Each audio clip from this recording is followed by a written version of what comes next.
and welcome to the Daring to Dad podcast. I'm your host, Ryan Walton, and today we have a really great episode lined up for you.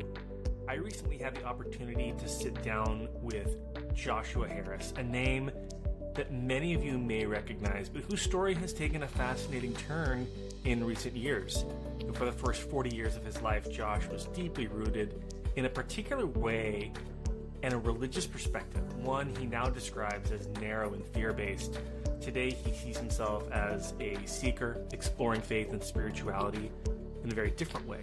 He's a vocal advocate for personal growth, the freedom to evolve, and even the freedom to walk away from systems that no longer serve us. Josh's journey is one of rediscovery and transformation, and having stepped away from rigid beliefs, he's found new meaning in storytelling, creativity, and helping others clarify their own messages through his creative agency, Clear and Loud. Josh also develops in-person workshop series where he hopes to engage with people across different cities in ways that build healthy and open-minded communities.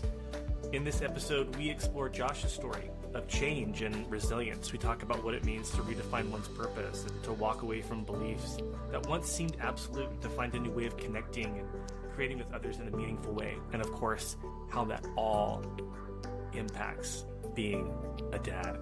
So excited for you to listen to it. So without much further ado, let's dive into my interview with Joshua Harris. Josh, thank you so much for joining me today on the Daring to Dad podcast. Really appreciate it. Oh, I've been looking forward to this conversation, Ryan. Thank you. Absolutely. We've gotten to chat before, and I feel like I've known you since, I was a teenager, kind of, from back in the day and reading and following. And I've just been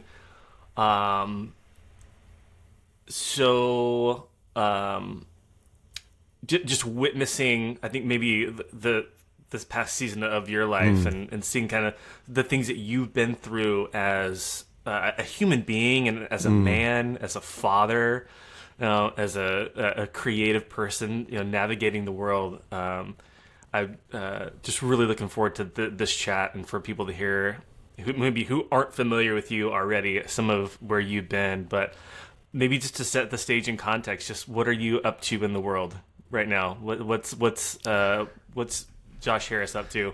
Oh boy. Well, this is an interesting season for me. I just got remarried. Congratulations, man. 2 months ago. So that was a amazing, really exciting deal. And then right on the heels of that, my youngest went off to university, took them to, school, and I'm in the empty nest mode. So all my kids are, not just out of the house, but out of the city where I live in Vancouver, BC. So that's a huge kind of life transition for me. I run my own business. I help other people get their messages and their ideas out into the world. And then I'm kind of just like, on this journey of rebuilding, my life after shifting in my beliefs and kind of trying to find, up from down. So it's an exciting season, to say the least. Yeah, a lot going on. Congrats on getting married, man. Thank you. That's amazing to you Thank and your you whole so family. much. That's incredible. As someone who has also been through some huge transitions in belief and like trying to, figure out my way again. Yeah. I thought maybe we'd start there a little bit. Yeah, for for you. sure. For those not familiar with Josh, I know you wrote a book back in what year was in the early 90s, mid 90s? Yeah, it was 1998 or 97. 97. Okay. Yeah, Later 97. 90s. Yeah. And I read that book, and I know you've spoken about this a lot. And then later on, you've made some huge changes in your life, right? As someone who's been in kind of the public eye, this best-selling author. I wonder if you could maybe walk us through a little bit about what transpired for you in your life that created this change and this shift. Well, it's interesting because when I think about my life, one of the, I think, important parts of growth and just maturity is realizing how not special I am. You grow up and you just think I am, I'm so special, I'm so unique, and faith, it kind of reinforces that and gives you security. And then as you get older, you start looking around and realizing, oh, like I'm just so similar to so many other people. Even my story of a big shift in beliefs and change and life upheaval, like it's such a common story in so many ways. Mm-hmm. But I think what is unique about my experience is that I had this big-ish public persona Mm-hmm. in the Christian world, and so I wrote I Kissed Dating Goodbye when I was, 19, 20 years old. It became this big controversial bestseller. It became what we now look back on and call purity culture, the focal point of this big movement to get kids to save sex for marriage. And there was just a lot of shame and control around sexuality. And I was like the poster boy for that. I was a pastor for, almost 17, 18 years. And when parts of my life fell apart, when my church went through upheaval, when I experienced failure and all these different kinds of things, I went through a very common kind of midlife moment of being, at this place of saying, wait a second, what have I built with my life? What does this actually mean? Was this actually good and helpful? The ideas that I put out into the world, did they actually help people? Was what I thought was success actually success? And so for me, that led to a pretty massive change in my own thinking. I unpublished the books that I was known for. I apologized for the ways that those ideas had harmed other people. My marriage, came apart. I got divorced. So again, like, happens all the time, but because I was the I Kiss Dating Goodbye guy, because I was the pastor, because I was someone who was so confident and such a spokesperson for a certain way of living, that was a bigger deal to a lot of people who had followed me and who had listened to me. And there was both massive disappointment from people who viewed me as really being unfaithful, and then other people who were like, we never liked that asshole. What's he doing now? So that's been kind of my the kind of public story, but then the internal story has been one of making all kinds of new mistakes, trying to find community and security in other places, just replacing the things that used to hold me up with new versions of them, coming into hopefully some new balance and some compassion towards other people who differ from me, but even compassion towards my past self and the different versions of myself that I can be very judgmental and angry towards. So it's very much a work in progress. Yeah. Thanks for sharing some of that, man. I having been through similar things in my own context and on my own scale.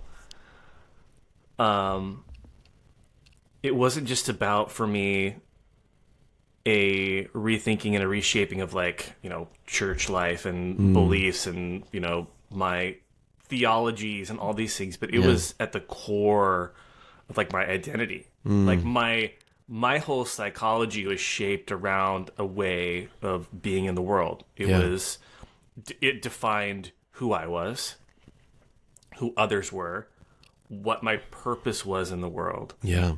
And when that goes away, it's this real, it was just earth shaking for me. Yeah. And I felt like I was just really, really lost and shaken up as a person. I had to rethink all these different areas of my life, like who I was as a human being. What did it mean to be a man? Yeah. I was became a new dad shortly afterward, and that was even more disruptive. And so Wow. I'm wondering, for you, when you think about some of the pieces that you kind of were putting back together in the aftermath of this stuff, I'm curious to know about your identity, as a man, and how that shifted. What was your idea of what it meant to be a man growing up, and maybe in those years as a pastor, and how did that shift for you? in your identity as a man and what you perceived of yourself? Oh, it's a deep question. I was in a religious context that was especially focused on the importance of gender roles. So we, when I talk about this is not true of all Christians. It's not true of all evangelicals. We were a particular strain that really honed in on this idea of distinctions and roles for men and women was a vital part of, for us, like protecting the core message of Christianity. And so I came into that, and I in a very, I think, foolhardy, naive way, without the kind of careful thought and skepticism that was needed, I just embraced all that. I accepted it and just became like, okay, I'm a champion for this, And I'd grown up in a setting where, in my parents' home, and observing their marriage, it was very, I would say it was very egalitarian, between the two of them, the way in which they ran businesses together. It wasn't so much that my dad worked and my mom stayed home. They ran home businesses, so the home was kind of like, when my dad taught this in a very proactive way, like, your home is supposed to be this powerhouse for influence in the community and the world for the Lord, and so on, which I still think is a really beautiful concept. I think it's a really cool idea.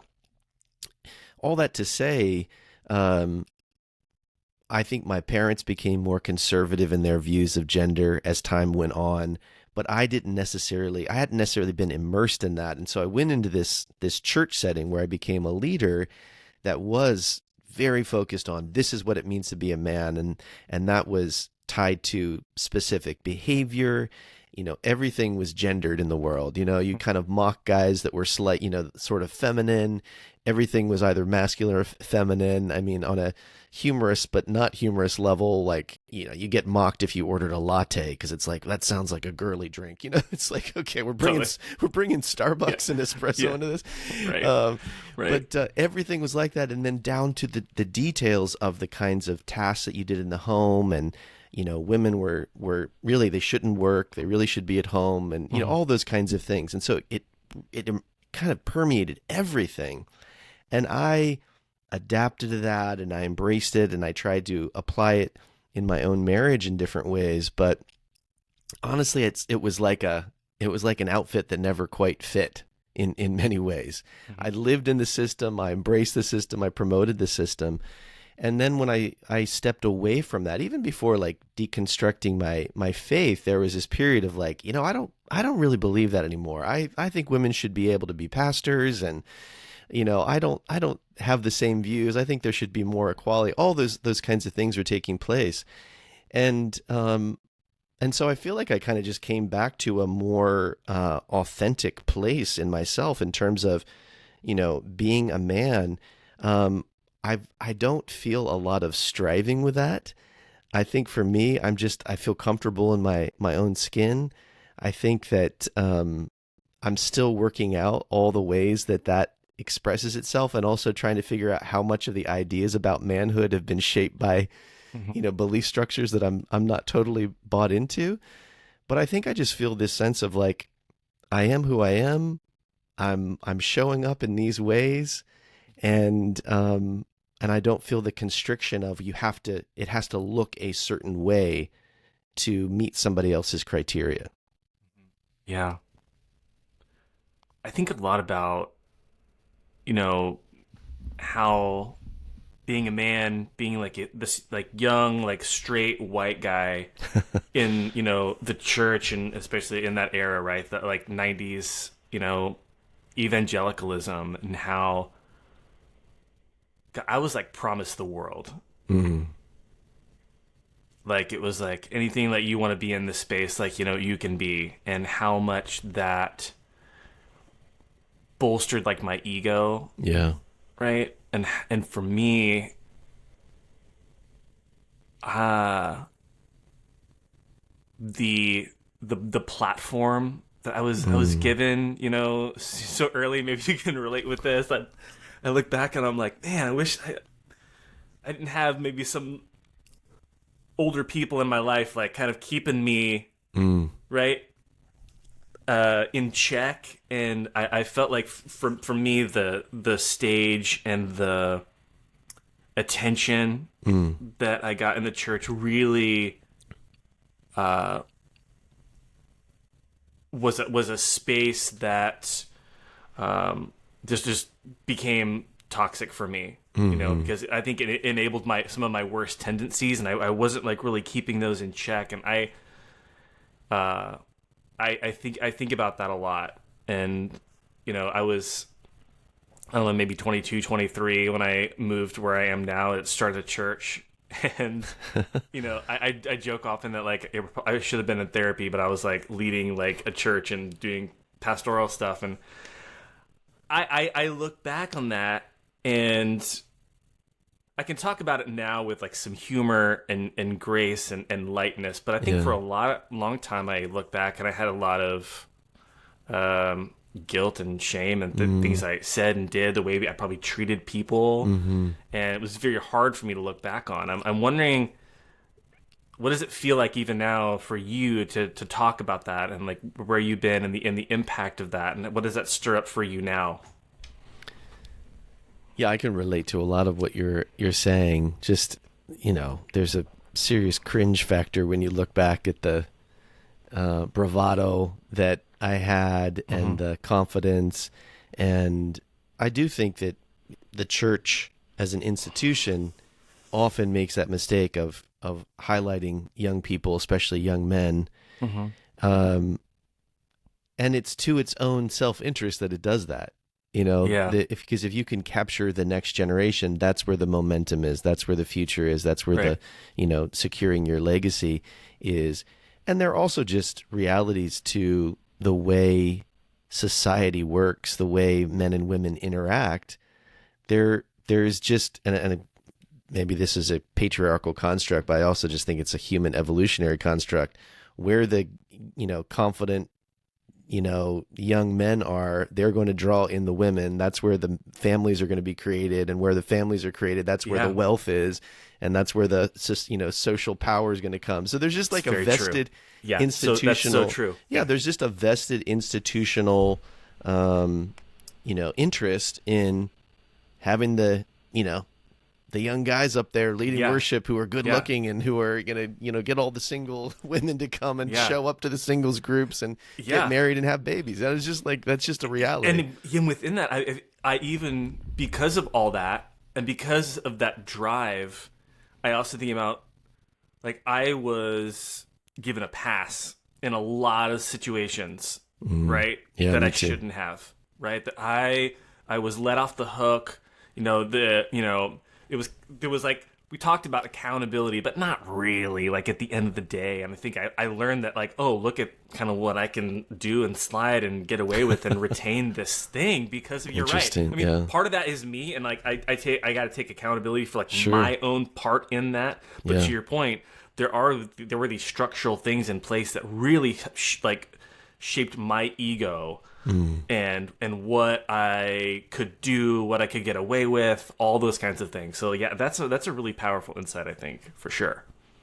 Well, I mean, I was someone who didn't go to seminary and was just fast-tracked to leadership because I was gifted publicly. I could get up and speak. I was an effective communicator, and our movement, hadn't historically valued theological training and so on. It was creating its own systems for that. But I was grandfathered in essentially without having gone to seminary, without having been, through some difficult ordination process and so on. And I think that was because they just wanted to get me up there and going. Yeah. Yeah, it's true. I was thrown on stage, strapped my guitar on me, I was like 15 years old, man. I was up there doing that kind of stuff. Yeah. And I know for me, there was a time that I went through where I was really angry. And I think I've noticed this about other people and working with people who are on this path, who, you know, Yeah. the questions are bubbling up, the experiences that they're having, like, maybe aren't aligning with Mm-hmm. what they grew up around. And I think early on I was angry. I was angry with myself. I was angry with the church. And I remember I was, you know, I was out there like just like lobbing rocks at the side of church buildings. Like, you know, not really, but like, you know, like Yeah. online, I was just really, really angry. Yeah. And that felt powerful too. Mm-hmm. Like that felt powerful too. And kind of lashing out against it. And I think it got me attention, even like online, for doing this. And I think we still see that maybe a lot. But as time has gone on, I feel like, yeah, there are things that come up and things that I read about that make me angry. But overall, I feel like I am now at a place, I just turned 43, and where I can look back on some of that with some more gentleness and grace, and dare I say, even like appreciation, and what it did teach me and how it did help inform. And I'm wondering, like, where like you're at with that kind of stuff. And you probably get this question a lot, because I know I get it, and you probably get it even more. Is like, what are you now? Like, what do you believe now? What are Yeah, you? And, yeah. and not so much like what are you, like by definition, some like, you know, label, Right. but how do you feel looking back on that, and what space are you in? I think that I'm in a place of being more compassionate towards just the human condition and the fact that we're all, when I say all, I'm talking about wherever you are in the spectrum of belief or unbelief, skepticism or religion, and so on. We're all trying to find meaning and purpose and connection to other people, and we all want to feel like our life matters. And the ways in which we cobble that together are different, but actually in many ways not that different. And so I think when I first came out of the evangelical church, and for me it was saying, hey, I don't believe in the same way that I used to. Because I knew in that world, like even small shifts, you're kicked out real quickly. And so I'm like, guys, I'm not on the same page. I do not want to be on your Right. team anymore. I do not want to try to argue with you how I'm still in. I'm out. I'm just like self-selecting myself out. Yeah. But that didn't mean that I, you know, had all the answers or was an atheist or didn't, you know, have some desire to still, you know, be inspired by and pursue some relationship with the transcendent and even the person of Jesus and all those kinds of things. It was just me saying, like, I know that I'm not at the place that used to be approved over here. And so when I first came out of that, I think there was this sense of like all of these injustices, all these manipulations, all these abuses of power, they were all tied up in the church, the Christian religion, because that's where I'd grown up. And it was like the masks had come off and I'd seen how the sausage was made, whatever Right. metaphor you want to Yeah. use. And so that was the focal point of my sense of like, man, this sucks. But then as I began to encounter new people and broaden my experiences, I began to realize everybody sucks. There's this real sense of like, oh, like, yeah, that was bad. And there were things that were definitely wrong there. But that's just one expression of a very human tendency to, get a little bit of power, manipulate people, become a guru, abuse your power, people who are acting like sheep. I can still act like a sheep. I can still just like want to, buy into the next person who's claiming they have certainty or whatever. And so I think there's a softening where, it's not unlike that moment where Jesus is, standing beside the woman caught in sin and says, whoever's without sin cast the first stone. There's this realization of like, I'm throwing these stones, but I'm in this too. I'm just as guilty of all these 100%. things. And the new team that I'm on is also just as guilty of it. The new team I'm on is also just as prone to it. Yeah. So I'm not trying to say that, like, injustice doesn't matter or we shouldn't stand against things and so on. There's just more this realization of that particular group, my tribe that I grew up in, is not the only ones perpetrating these things. Yeah. And so I want to have a more circumspect approach that says, what is it that caused me to be drawn to this? What are those tendencies? What are the human longings that are there for everybody?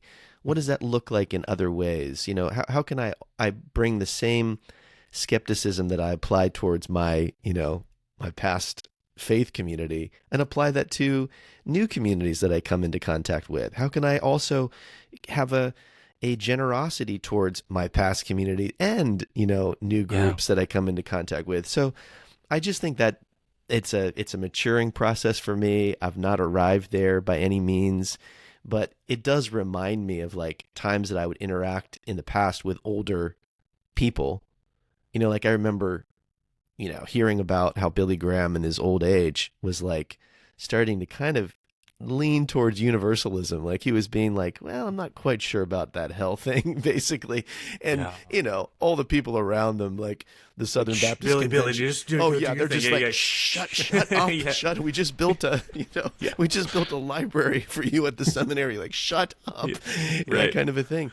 And I was like, oh, I can't believe he's not being, you know, as faithful. And I realize now, like, you start to soften, you start to see the world is bigger than you did when you were in your early 20s. Yeah. And I think I'm on that path for sure. Yeah. It's almost as if like, I remember early on when I kind of left the evangelical church, I got really involved with like activist communities. Because I had grown up like with being a part of a community that was a part of a movement that was about something. And when I left that, there was like this hole in me that was like, I need to join something. I need to be around people who are like, it was just part of my programming. And I joined like activist communities. I was going to meetings, showing up at marches and doing all this stuff. But it was interesting because one, as I was trying to find my place in those spaces, you know, I also began to realize that the same evangelicalism, the same fundamentalism was existing in those spaces. Where it was like, nope, it's our way or no way. It's this way or no way. And if you're not on board with us, you're against us. It was the same type of thing. And I was like, wow. And even in my coaching and my practice and working with people, I've seen people make that, you know, immediate shift. Yeah. And what I feel is so important is the work of like, where is that in us? What is drawing us to that? What is, you know, because if not, we're just replacing like one, like just call it evangelicalism for another. If there's not this moment and this space for us to like work through that. And what is that doing for us? What is it serving us? And then how can we begin to maybe analyze that a little bit? And so it was a really unique experience for me in seeing that in different places. Because to your point, like, it kind of exists everywhere. Yeah, for sure. And, you know, I think I see people going through that same pattern that I have gone through. And I just think it's part of the process. You know, like there is a learning from kind of making the same mistake again with a new group. It's just like, you know, as much as we all just wish we could be like, okay, I've come out of, you know, this controlling, manipulative, you know, religious context. I'm now going to go up a mountain. I'm going to meditate. I'm going to figure it out. Right. And then I'm going to come down. Better now. Yeah, exactly. It's like, no, you're probably going to learn by literally making the same mistake again. Yeah. And I mean, I think that's exactly what I experienced. I embraced that more in the deconstruction community because I had such a longing to like still matter and still have something to say and still this addiction to like, you know, being someone that people wanted to listen to. It's like, it's a very humbling thing when you leave a faith community when that's been your career. That's it, you know, and I never called it a career. I never thought of it as a career. I thought of it as a calling and this, you know, thing that God had sent me to do. But when you step away from that, suddenly it's like so much has been stripped from you. It's not just, oh, you don't believe this, but you're still, this lawyer or doctor or whatever. It's like, oh, you don't believe this and you have no position in place. All of the, work and effort that you've put into learning and establishing yourself is now completely pointless. Yeah. And so there's this longing, like, where are there people that think that I've got something to contribute to the universe still? And so for me, the deconstruction community online was kind of like the place where it's like people were like, oh, we want to hear from you. We want, And so I made some of those same mistakes of just like diving into a community, which I still think is beautiful and needed and so on. But I was at a place where I needed to kind of like step away from that desire to keep being this important voice. Yeah. And that's part of my ongoing learning. That's hard. I think in working with guys, I found that for many guys, there's like these kind of three big components that a lot of guys need for just thriving in life. And it's, a sense of purpose, a skill in a craft, competency, and a way to contribute to the community around them. Like a lot of guys, these are big three pillars that I work with a lot of men with. And when I think about my life, when I was leading in the church, I was just rolling on all those things. Yeah. Like just full. I mean, I had such a clear purpose, such a clear purpose on what was mine to do in the world. And I had this skill, right? I was this pastor, this worship leader, and I had a way of like just working with the room and facilitating these experiences. And I felt like I was contributing to the community. I was like a key player in building this thing. And when I left that, all those things were gone. Yeah. And I think to this day, where it's like we're doing this work, and I'm about to start my master's program. I'm seeking a license in clinical counseling, working with men, starting this coaching practice and stuff, and where I'm beginning to rebuild that, it's taken a long time. Yeah. And when I walked away from that, I really struggled to like find purpose again. Like, what do I do now? Like I went from kind of being someone on stage to like just trying to figure it out. And I remember like putting my headphones on and like taking the bus to like my job every day. Like it was so radically different. Right. And it was at the same time, I think it was an incredibly initiatory experience as a man to kind of be stripped down. Yeah. And have to figure out who I was apart from all that. But it was very difficult. Yeah. I think it's unique when you're in ministry because, like you said, you got all those three things in one place. Yeah. Which gives you a high, if you will, and a sense of just like, being on cloud nine in terms of purpose and community and your skills being acknowledged. That's the thing. Like I don't think there are very many vocations where all of that's so concentrated. But then the downside is when it comes apart, it feels like everything has come apart. And then I think, it's really interesting to map the kind of cultural shifts in relationship to manhood that are taking place.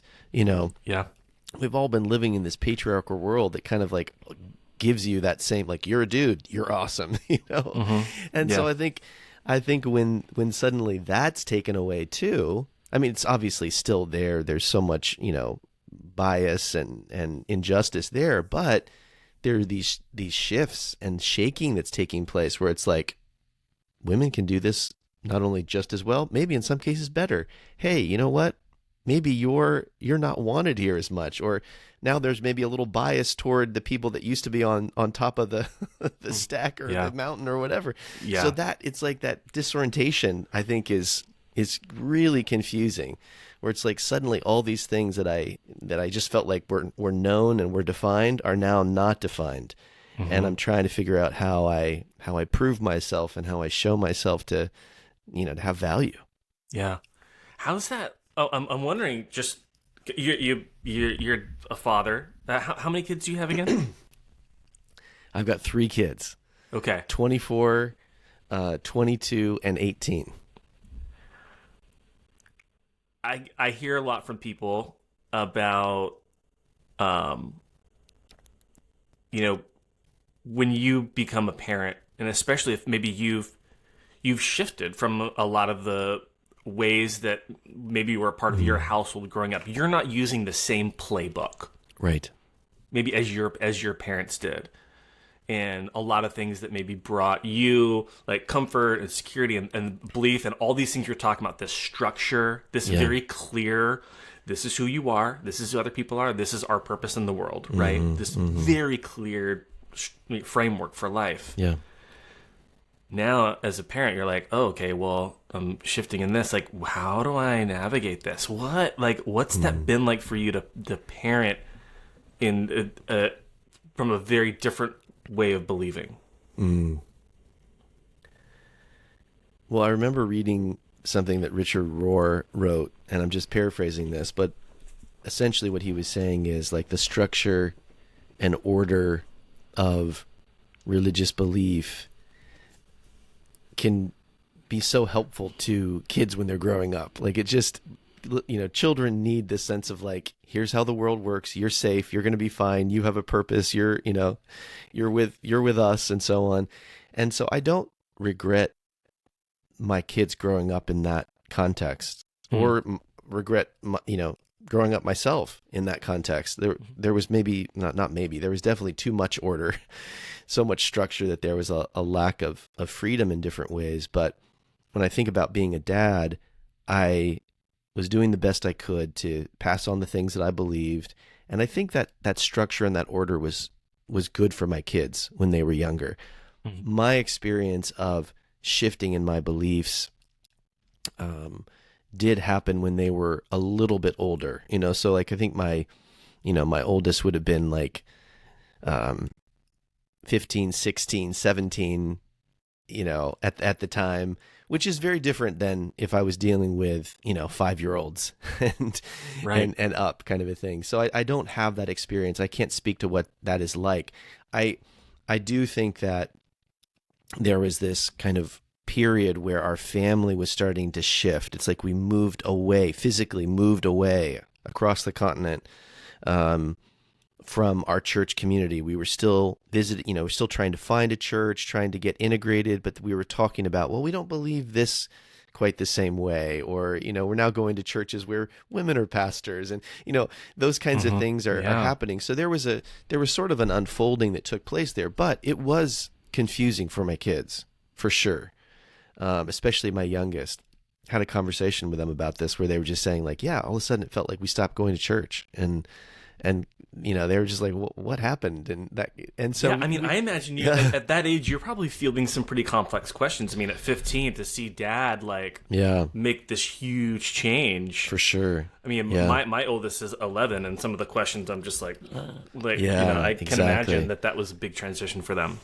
Yeah, really, it was a lot. I remember my oldest, who is 24 now, she said to me at one point, yeah, there was this period of time where I was trying to figure out who I was, and that was really difficult when my parents were also trying to figure that out at the same time. Yes. And I was like, oh, yes. honey, I'm so sorry. That's so true. Like, I wish we could have been, providing a stability, but we were like, we're not sure of, what's true. Like, this is so confusing. So, every family has their own journey and heartache and so on. I feel like I'm really grateful that there was a sense in which we were all, not perfectly in sync, but there was this kind of process of questioning and deconstructing that was happening on an individual basis and then on a family basis. And that, I think, avoided, massive conflicts of, oftentimes it happens where a kid is like saying, hey, I don't know if I believe this. And the parents are coming down. There's this division where the parents are like, no, you're still going to go to church. You're going to, do this. So we didn't have that. But then I also know families where, mom deconstructs and maybe the marriage ends and she's raised her kids to be super judgmental, self-righteous, Christians, and they're judging the hell out of mom, Yeah. and so that can be really challenging, really difficult. So our experience was by no means was perfect, and there was a lot of pain. Obviously, divorce is painful for kids. There was a lot there that I wish I could have shielded my kids from, but I've seen them come through that, and we still talk about those kinds of issues together. And I'm just so proud of them in terms of their resilience, the patience that they've shown toward me and their mom, and the graciousness, just the people that they are. There's just a lot of courage and resilience that I see in them that I'm really proud of. Yeah. I mean, some things I'm hearing is that what really was helpful for you is just like something, there was a lot of openness and honesty, like about what was going on. And that the connection was intact. Yeah. With your kids, that you're staying connected to them. Yes, and it's something that I'm so grateful for. And one thing that I think about a lot is, when we moved to Vancouver so that I could go to grad school, we moved away from this setting where we were the pastor's family, and this tight-knit community where everybody knew us and everybody valued us. And that was really difficult for all of us. There was a real unsettling of a sense of importance. And I felt really guilty about that for a long time with my kids. Like, have I ruined my kids' lives? Did I take them away from all of this security and so on?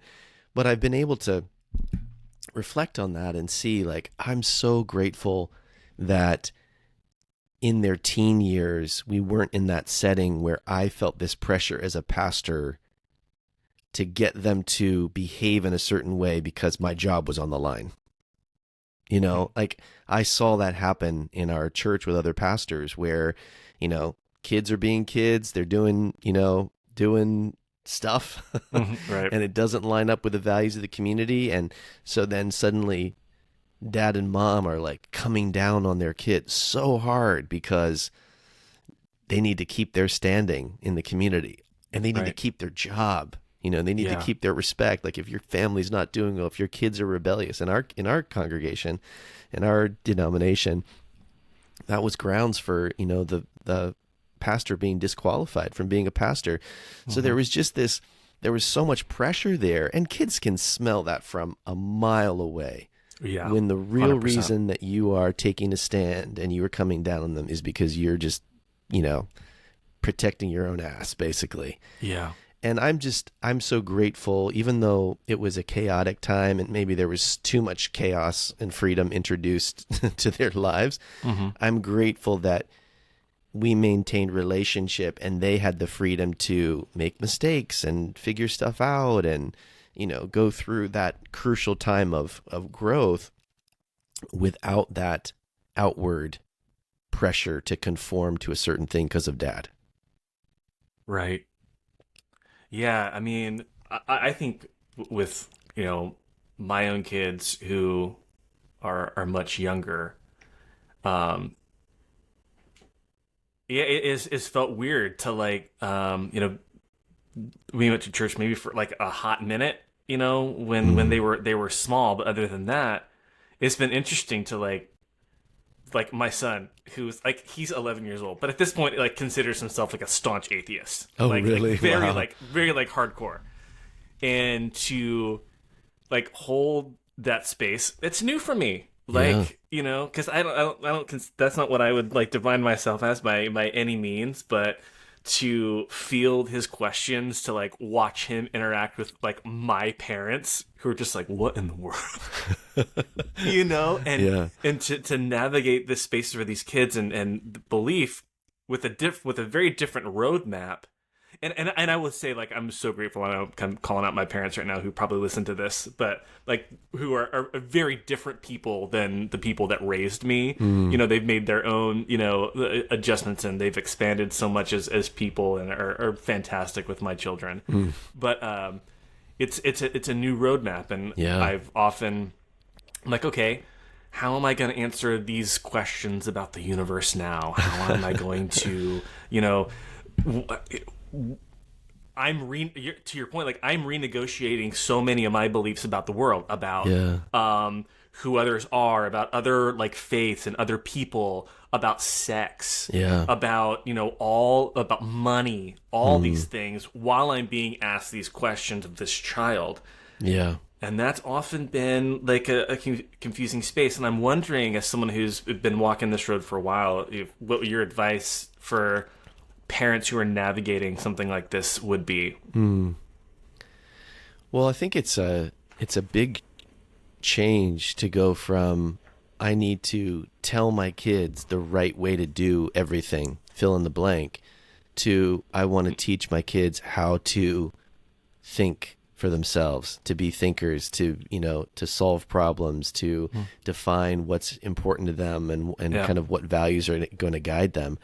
And I don't I don't want to be flippant about it. I do think it's a really challenging thing to go from the structure of a religious community and literally a Bible being handed to you. Right. The kind of, at least every denomination has a very clear interpretation of, to go from that to, well, let's, just kind of figure it out. Like pick your flavor, pick your, your adventure. Like that is really difficult. And I do think that the challenge of that chaos is probably most felt when it comes to parenting. I think it's why a lot of people get drawn back into, church and religion when they start having kids, because they're like, well, what are we going to, what are we Where do going we to meet friends? How do we meet people, right? Where do we make friends? But also just like, what are we going to tell our kids? Like, we got to Sure, tell them something. Well, it's like, they might not totally believe it, but it's like, well, let's just go back to the old Catholic church, or let's go back to the evangelical church down the road. So I think that's a really common pattern. But yeah, I think for me, it's like, it's trying to keep connection as a parent, be present and available, not judge or control, but try to, encourage them to learn how to think through and learn how to define the things that are really important to them.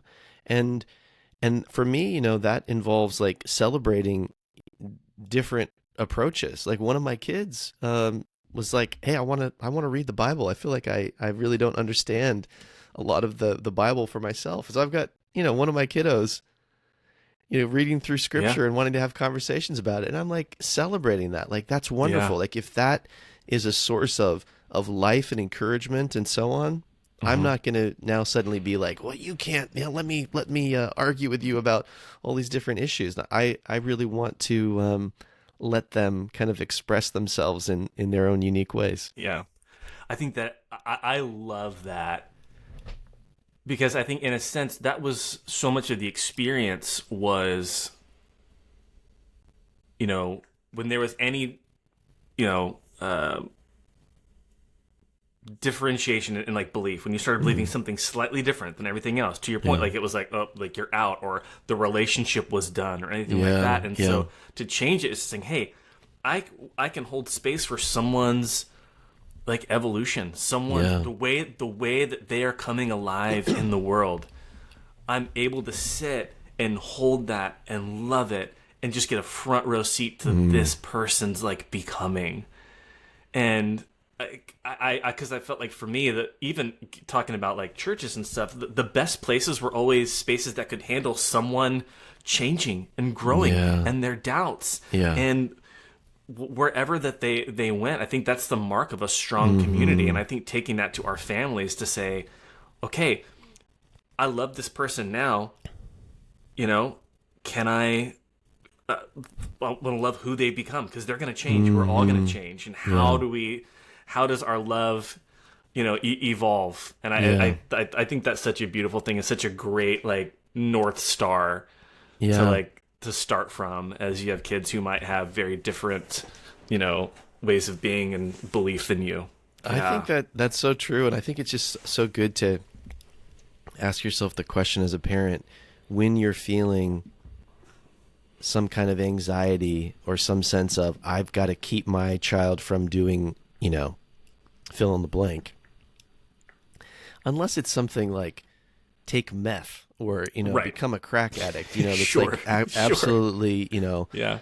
devastating to their physical well-being or something like that. I do think you have to stop and be like, okay, where's this fear coming from me? What's informing that? It can be belief systems. It can be how they express themselves in terms of their own sexual identity. It can be down to dumb stuff like the tattoos they get, whatever it might be. Right. And I think I've been having to, go through a process of, I often just like literally think on my deathbed, is this going to matter? Yeah. It's like I've got one beautiful, wild life to live, and so do they. And so like why is there this impulse for me to try to control and direct them? I think that's like you look back on relationships with our parents and their relationship with their parents, and it's such a common pattern, but it's like the prior generation freaking out about a different way of being Yeah. and being like, I've got to control you, I've got to keep you from, and in fact, I'll break off relationship with you if you don't, do the thing, whatever it is. Yeah. And you step back and you look at all these generations, people living and dying and being forgotten and, and moving on. And you're just like, was that really worth it? Was it really worth it? Is like, whether you're voting for Harris or Trump, is that really worth breaking off relationship? If you're gay or straight, if you're, Christian or atheist, you just go down the list, Yeah. and all of these fears that drive, man, I'm trying to let go of those and just really love and be present and acknowledge I don't have all the answers, and help my kids, carve out like the things that are meaningful for them and important to them in their one life. Yeah. That generational like divide, and I think is huge. As I'm getting older and I'm kind of like in the middle.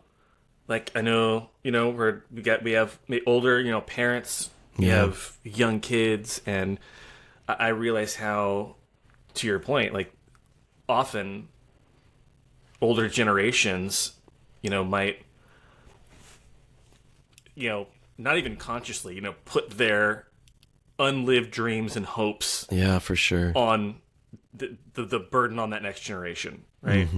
And then often the younger generations will point fingers and blame these older generations for all the problems that are existing in the world, and there's just like this real conflict. But I think with what you're talking about in that approach, we all of a sudden might realize the gift that is the gift of eldership.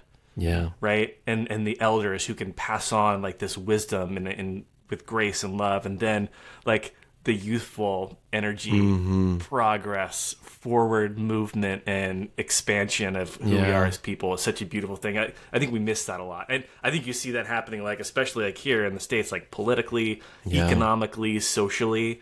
It's really interesting. I just did an interview with a guy who's a documentary filmmaker, and he did this incredible documentary about his parents. And he's someone who left the faith, moved away from his family in the Midwest, kind of viewed his parents as like this, boring, stuck in the mud dad kind of a thing. And he came back and did this documentary about his dad in particular. It's an incredible film. It's called Mom and Dad's Nipple Factory. I won't go into all the details. But I think I saw you post about this, perhaps. Yeah.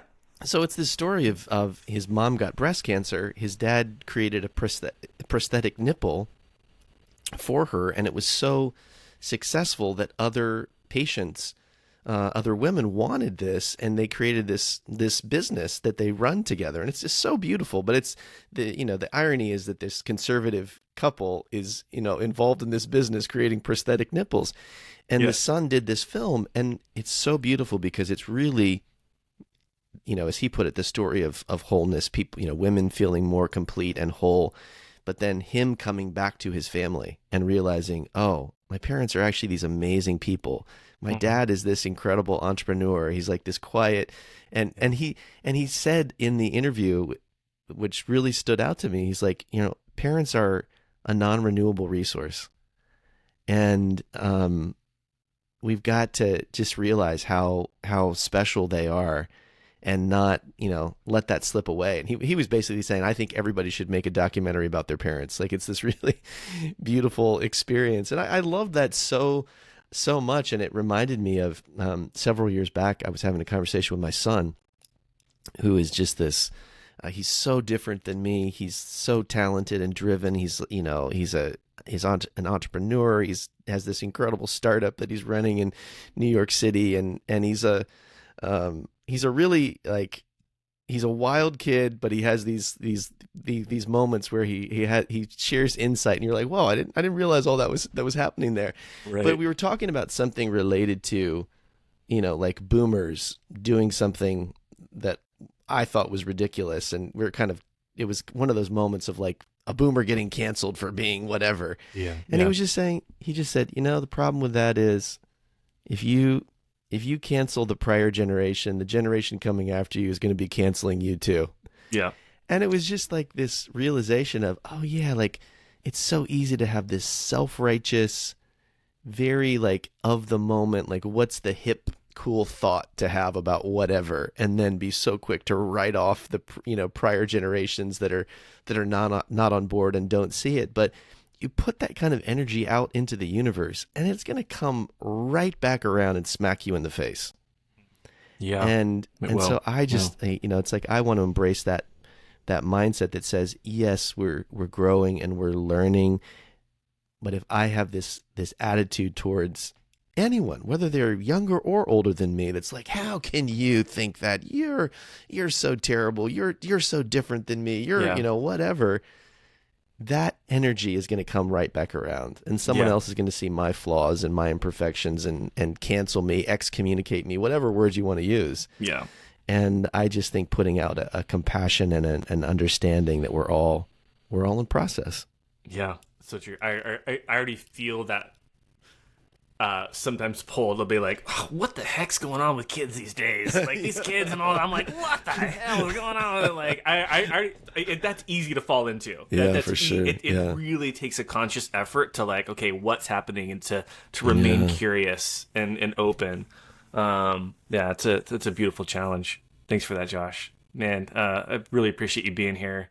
Oh, it was a fun conversation. I really am grateful. I feel like, I could talk to you for a really long time about a lot of these different topics. And I just want to say just how grateful I am for you, that what you're putting out in the world, your story. And it's been a huge part of me feeling free to share my story and to talk about these things, and to watch you lean in with courage.